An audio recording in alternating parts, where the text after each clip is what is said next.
I'm feeling like I'm in a good place right now. I'm feeling comfortable, confident. How is somebody going to counter that? I lived it. I went through it. That's why I have no ifs and buts about saying what I believe, because I've gone through it.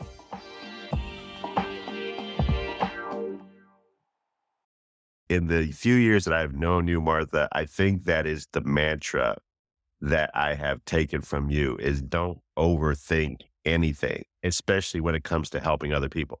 Absolutely. I mean, if there's ever one thing, and you know me, if we can do something about it, well, why not? Because if it's not us, who is it going to be? Yep. Yep. That is the message that you are taking out into the world, and you are changing lives for real. I think a lot of people don't change lives because they overthink it. You know, Dean, I didn't start off wanting to do this big thing. You're talking about saving lives. Like, to me, it's like, what? Like, that's just crazy for you to even think that. I mean, I'm literally just giving of my experience and my life and hoping somebody will take something out of it and maybe just be a little better because they've heard it or see it. That's what's happening. I was laughing today as I was meditating and preparing to talk with you. I just opened up my LinkedIn account. I have a pretty good group on LinkedIn that's in my followers and things. And I like the people that I follow. But I noticed that since I became your friend, I've had like 60 new people following me. Well, I try to keep good company, you know? So Yeah. hopefully they'll look at me and say, "Oh, well, if Martha thinks Gene's cool, then that's cool." Yeah. Yeah. You got to be when you're in school, you got to be with the cool crowd. Oh my God. And you know, me and school never got along, so this is totally ironic. So you created your own team. So yeah, I've never been one of these people who needed to like hobnob, but I'm like, hey, I'm glad I'm rubbing elbows with Martha Niño. He just took me back to like high school. There was the cool kids, the cheerleaders and the football players, and then there was the theater people, all of these different groups, right? And I think that if I could go back, I'd probably start my own group. That's the message again, Martha. You talking messages because you have these solid mindsets. Start your own group, people. Start your own group. What's wrong with that? Been actually using that like for my kids. I'm like, hey, if it doesn't exist, create it. What I've done over the past 4 years is kind of proof of that, right? Some of the stuff I do like on LinkedIn, for instance, people at the beginning were like, what the heck are you doing? You don't do that on LinkedIn. You don't do that here. You don't talk about that at work. And I'm just like, why not? I'm a little bit of a rebel that way, but that's all Yeah. right. You either like me or you don't like me, and that's cool. That question right there, Martha, that's where a lot of people get tied up. They want other people to like them. Now, you say you like me, don't like me. So, what's your real feeling on that? If somebody is like saying, hey, I don't like what you're doing, what does that do to Martha Nino? Then don't follow me. I honestly, I've come to a point in my life where I care about the people who are in my circle. I care about the people who care about what I care about. We're not going to be everybody's best friend. We just can't. And I mean, we all have different personalities. We can't all be in the same group. So that's cool. There's different groups, different strokes for different folks. And I might not be somebody's stroke. And that's so cool. That's fine. Whatever. Maybe when I was a younger person, and you're trying to fit into society and fit into its work world, maybe that would have been a little different. But I think age has taught me, yeah, it's all right. It's all right. Is that Oh, weird? Is that weird? I think, anyone listening right now, it's all right. It's Right? it's cool. Yeah, yeah. We don't have to be everybody's friends. We don't have to be everybody's cup of tea. You look at all of these different things that tell you blend in, try to fit it. Nah, stand out. Stand out. Kid, why are you gonna blend? Why? You're right. Yeah. I do talk in messages, Gene. You, I do. that's each every 30 seconds of this is a message, Martha, Oh no, I could do this.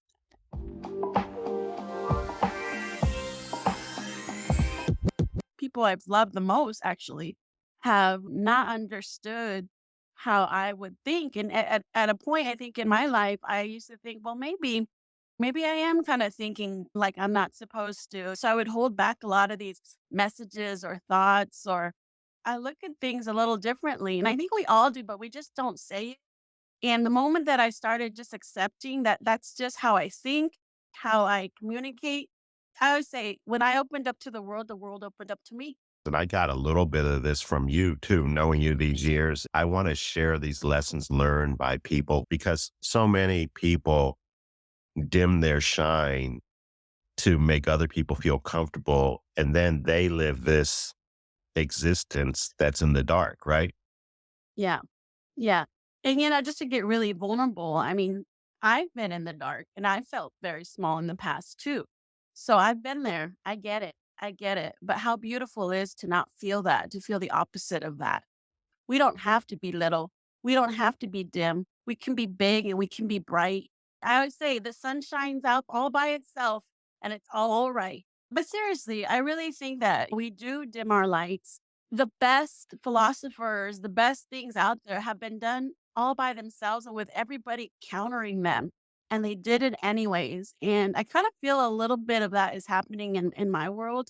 I'm okay with that. And that's why I'm so privileged to be talking to you, Martha. I mean, you got a busy schedule. We had to fit this in weeks in advance. You're becoming less accessible because you're becoming so busy. But the beauty of it is that all of us can access you through your content, through your book, through your podcast. So that's the coolest thing. And then anyone can link with you on LinkedIn, right? Anybody can. And yeah, I wish there was more hours in the day. And I feel very blessed to just have this opportunity to be able to connect with everybody in different ways. And you're right, there's big platforms out there that make me accessible. And I hope that how I come across into the world makes me approachable too. I was told one time that I was approachable and I didn't think that was a big deal. And now kind of looking back, I'm like, you know what? Approachability is key. It takes me to the mission that you put in your profile on LinkedIn. Your mission is to show we can break cycles Yeah. and that our voice and unfiltered story has value.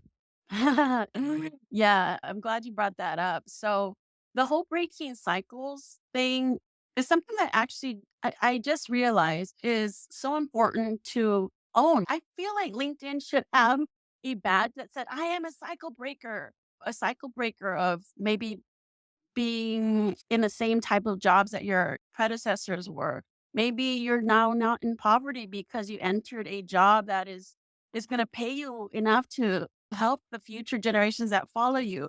Being a cycle breaker is something to be proud of. Now, getting to be a cycle breaker, that actually your daughter does an amazing job. Gabby, shout out. She told me the nitty gritty's in the middle. How did you go from there to there? How did you go from there to being a cycle breaker? And I hope that with my messages in the middle, in between, I can convey some of that information and folks can get some of it so they can proudly say, yes, I am a cycle breaker. Yes, I am going to do good things and I can do it as me.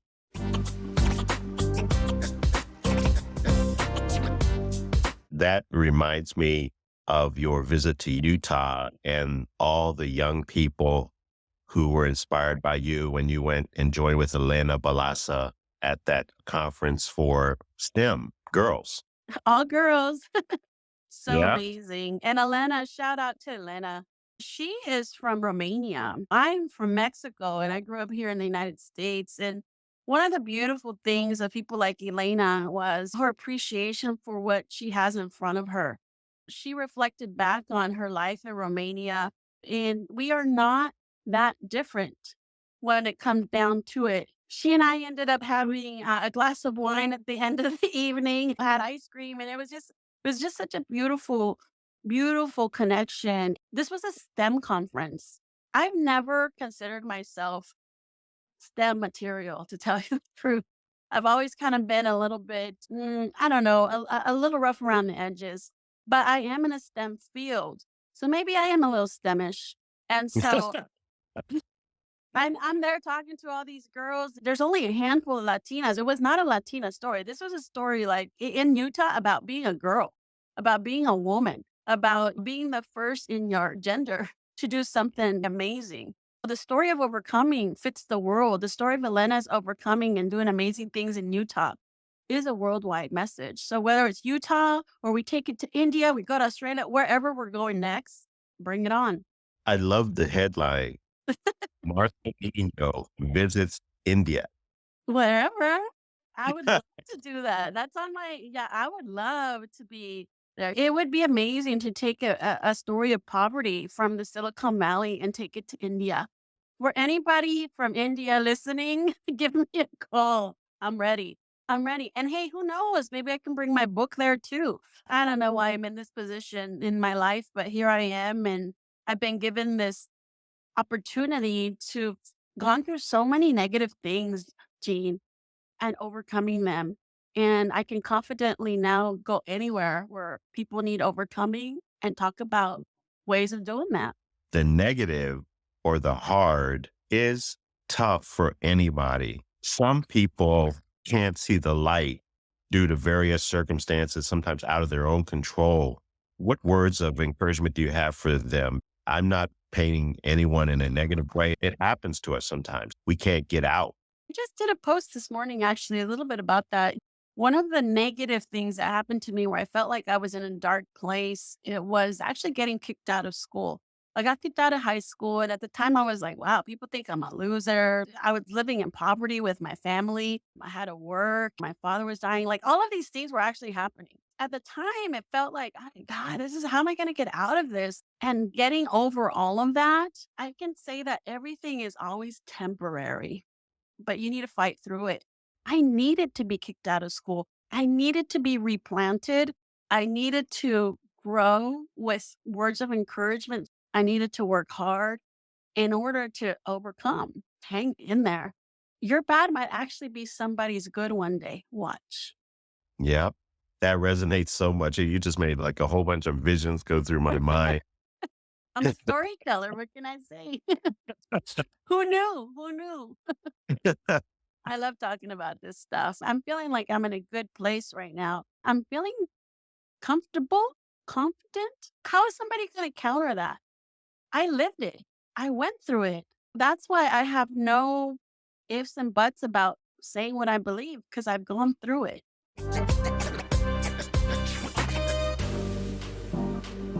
What you remind me of all the time is that sometimes we forget that while we're struggling, there are people that will help us. Yeah. I call those people believers, angels. I don't know. You call them whatever you want. They're helping us. They're good people. It's also very important for us to ask for help if we need it. We never know who might be willing to do that. We need to be humble and say, I need some help. That's actually how I ended up where I ended up. I didn't know I needed to ask for help. In my culture, nobody asked for help. You know how much faster it was to get to things by asking for help? And then for those that are seeing people, give some advice. You might not even know what people might take away from it. It might just be what that person needed to hear, and you just didn't know it. When I talk with someone, I like to study them a little bit, even though I know them. And the thing that you emphasize through the years is that the person that helps doesn't necessarily look like you.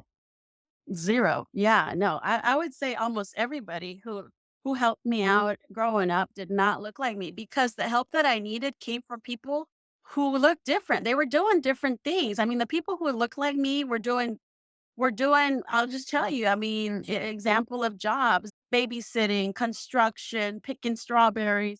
Like that's who the people I knew were doing. What kind of advice would they give me? They'd give me the advice that they only knew. So I needed to look out to the people that were doing something different to get to that point. Right. So yeah, no, my people were not there. And as a matter of fact, in the industry that I'm in the tech industry, I tell you, Gene, 2 or 3% of the people look like me. Of course I needed to look out for the 97% that did not look like me there. And that's cool. You know what? Heart has no looks. Whatever. Mm, yeah. And now you're actually extending a hand to even more people who look like you. Well, yes, that's why it's so important. I say 2 or 3% look like me, but we need to be louder. We need to be okay with speaking up because there's a whole set of millions of people who need those words, kind of the see it, be it model. They need to see somebody like them doing these things. That's why I'm such a advocate for others to just speak, because you just never know how it's going to be taking in the world. So I hope that by me speaking, other people who do look like me enter worlds like the ones I've entered, because there I am. There I am. But also for the other people that are opening the doors to realize that people like me can add value, because I've been doing it for decades for them, with them, together.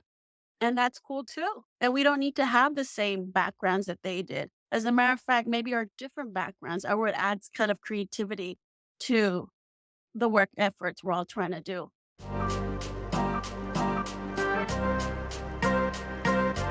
I want to remind folks that the guy Kawasaki made this statement. He said, I've interviewed Jane Goodall, Ariana Huffington, Christy Yamaguchi, and Gary Vee and Steve Wozniak, and Martha is as compelling and inspiring as any of them. Yeah, guy's amazing. When I read that the first time, I was like, wait, what? Is he talking about Martha somebody else? Like, he's actually made himself accessible to me. He doesn't look like me. He comes from Hawaii. He's opened up the doors and he sees value in what I can bring into the world. When he asked me to speak on his podcast for the first time 4 or 5 years ago, I was like, actually asking me, like, what? That's crazy.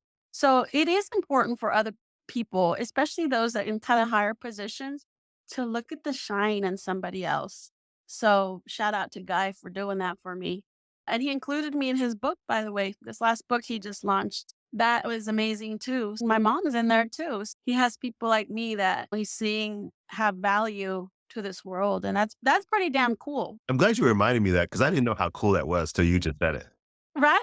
In one way or another, coming from different and not knowing and getting to know and learning and doing might be a superpower. So for anybody here listening that doesn't have the direct track into college and comes in things sideways, that's all right.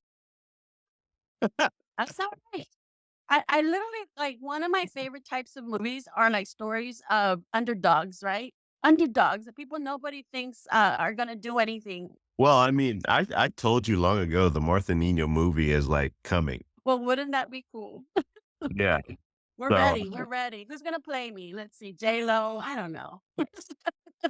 we need someone who can play you when you're 10 years old, when you started that paper route, Oh started my making. God. Wouldn't that be cute? Yeah, that would be amazing. Maybe that is coming. I mean, look, I have to tell you, I think there's definitely demand out there for having something bigger in the media that says, hey, we people out here that don't think we can do amazing things have a gap to fill. The industry of tech has 700,000 open jobs.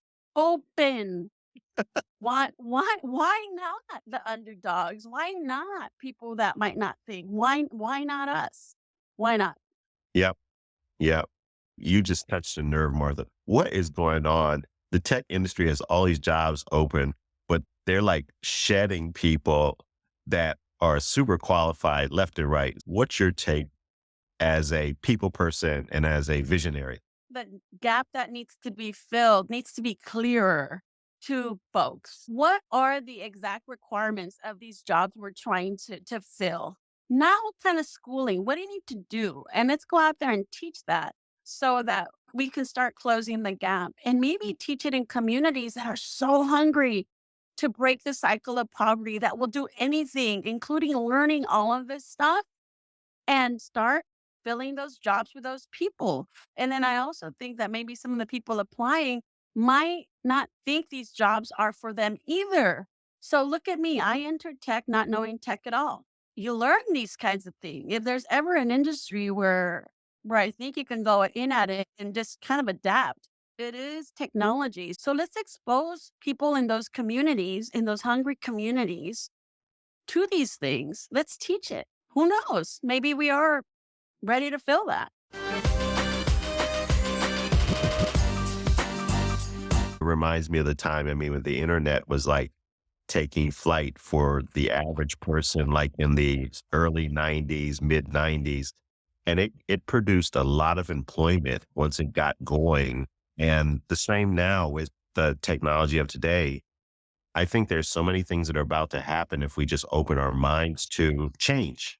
And we have to be adaptable. I was just at UC Berkeley. There was a similar type of comment that came up. Reality is some of the jobs that are going to be available 5 years from now, even, it's going to be completely different. Nobody's teaching those. We have to be adaptable. So, you know how I was talking about those 700,000 jobs? Well, yeah, it's going to be 700,000 different jobs. Of course, you're not going to know how to do it because it never existed. So apply anyways. Yeah. Yeah. Talk about what you do know, not what you don't know. Yep. My 15-year-old, he was a little bit smug talking to me like maybe I didn't know what he needed to prepare for. We have direct conversations. And I said, dude, man, that the jobs when you're 19 and 20 and 21, they don't even exist, dude. So This is true. This is so true. You're so smart. These kids will get it. I have a 17-year-old. I get it. I do the same thing. You don't even know what kind of job you're going to get into. My 21-year-old, actually, she's at an interview, her final interview right now. Hopefully she'll get this job. She's prepping. She's going to graduate from college this next year. But it's a music app, like music app business. Like what? This is a job nobody ever talked to anybody about, right? It's a music app. Like she's a music like aficionado, and it makes whatever your live music better. Again, it sounds like I'm talking a totally different language, but yeah, I am, because these are new jobs in the industry that are happening that we will know nothing about, but this next generation is going to have access to. there's this thing that keeps hitting me in the head, and I keep reading about it and thinking about it, Martha, and you're talking about it. I mean, and Guy Kawasaki talked about it too. It's just like, why are we still trying to go and cut ice out of the lake when we have an ice maker? Yeah, yeah, You know, it's true. Moving on. yeah, yeah. It's like Yeah. we're trying so hard to get into jobs where you go cut ice out of the lake and deliver it on a horse and buggy to people during the winter. So we want the job. Because we don't know that there's other kinds of jobs, and that's what needs to be a little bit more accessible, is the learning of what types of jobs are out there, and have the people that are doing those jobs talk to you about it in an approachable way, in an accessible way, give those internships, give those videos, whatever it takes, because I tell you, these kids in universities and in high schools, they don't know what they don't know. So it's important for us people that know more to show more.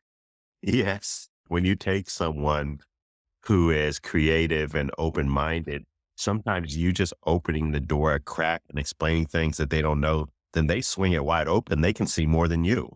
They can see more than you. And you know what? That's when you humble down and you're like, you know what? This person, even though they're younger or even though they're come from a totally different background or less experience, is going to do a better job than me. And that's okay. Let them take it on. That's okay. I call my daughter the 2.0 version of me. I'm like, what are you talking about? She does all this stuff. And I'm like, every day. Every day. I know. Well, good job, daddy. That's awesome. And good job for you. I mean, you started out in a sound company. Now your daughter is going for the app that makes sound. Yeah. Yeah, I was just reminiscing back at that. I did start in a sound company in a time where there was no sound in computers. Like, imagine that. Like, not listening to YouTube, not having music on a computer, like, not playing video games. Like, imagine if the world was silent these last 25, 30 years. I was part of the industry that brought sound. That's a big deal. Like, I didn't even think about how big that was until today when I was reminiscing. I ended up working at a company that started the whole mobile phone industry. It was before the iPhones were before our times, but again, we started that, and that was a big deal. And now I'm in a creative company, in the biggest creative company of the world. You never know what we're going to get into. Our kids are going to have amazing, amazing jobs. There's people now who are adults and they're going to transition into some of these jobs too. They'll go from whatever they were doing and now they'll be working on apps. And they have to, otherwise they'll transition them out. That's important to know that we either have to adapt or they'll adapt anyways without us. That's right. That's right. We have to be open to it, Martha. That's really good stuff. This podcast is going to hit the ground in May. It's going to be spring. It's going to be winding down to the summertime, and people are going to be thinking a lot. What do you want them to be thinking about as they listen to you here? This is all from the heart talking. Like, this is just two people that have been in the world for a few decades. Hopefully, our conversation can add a little bit of just wisdom. That's the thing that comes with age, right? Wisdom. We learn the hard way. And I want them just to know that we're coming from a place of we've done it, we've been there, we've done that. And we want you to be more ahead. We've struggled already, and hopefully, our struggles can make your life a little easier by learning about it. I want people to know they're going to be all right, despite any of the negativity. You're going to be all right. You can be yourself. You can be the not cool kid and still end up being kind of semi cool if you do some decent things. And you don't have to have everybody like you. And that's okay. You just got to like yourself. Man, I think that's the end. Should I drop the mic now?